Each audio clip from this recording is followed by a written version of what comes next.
kondisi yang terjadi sekarang ini, tekanan terhadap harga sewa itu makin meningkat ya. Sebelum pandemi pun juga sudah terjadi penurunan harga tersebut, terutama di segmen perkantoran grade A dan premium ya, di mana kebanyakan pasokan baru itu datang dari kategori tersebut. Jadi kita melihat sudah terjadi koreksi harga, walaupun memang tidak terlalu besar ya.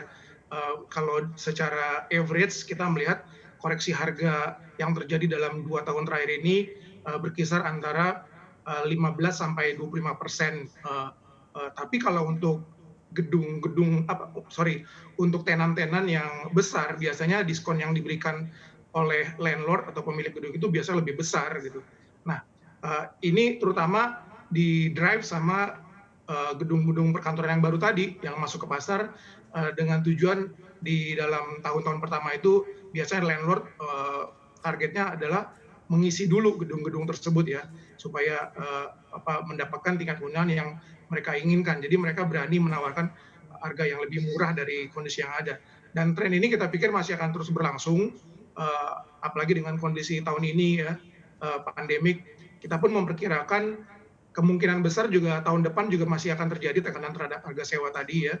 Sehingga kalau dilihat dari proyeksi tingkat hunian yang baru mulai membaik di tahun 2022, kita memperkirakan rebound daripada harga sewa mulai kembali naik itu baru terjadi mungkin 1 tahun lagi gitu. 15 hingga 25% penurunan harga sewa. Seperti apa ini secara signifikan mempengaruhi landlord tadi? Ya tentu buat landlord gedung perkantoran memang ini menjadi challenge ya. Dengan kondisi ekonomi dan bisnis yang juga kita ke depan belum melihat bakal seperti apa. Oleh karena itu, buat mereka perlu untuk memikirkan strategi yang bisa mengisi kekurangan operasional mereka tadi ya. Jadi kalau kita lihat memang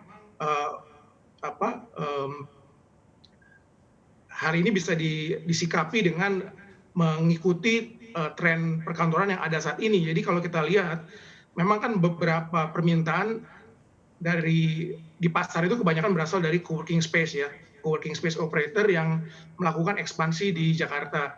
Nah, dengan semakin banyaknya juga permintaan dari perusahaan-perusahaan untuk memakai co-working space ini bisa disikapi oleh pemilik gedung untuk bekerja sama dengan co-working space operator tadi. Bahkan kalau kita melihat ada beberapa pemilik gedung yang membuat sendiri co-working space-nya ya.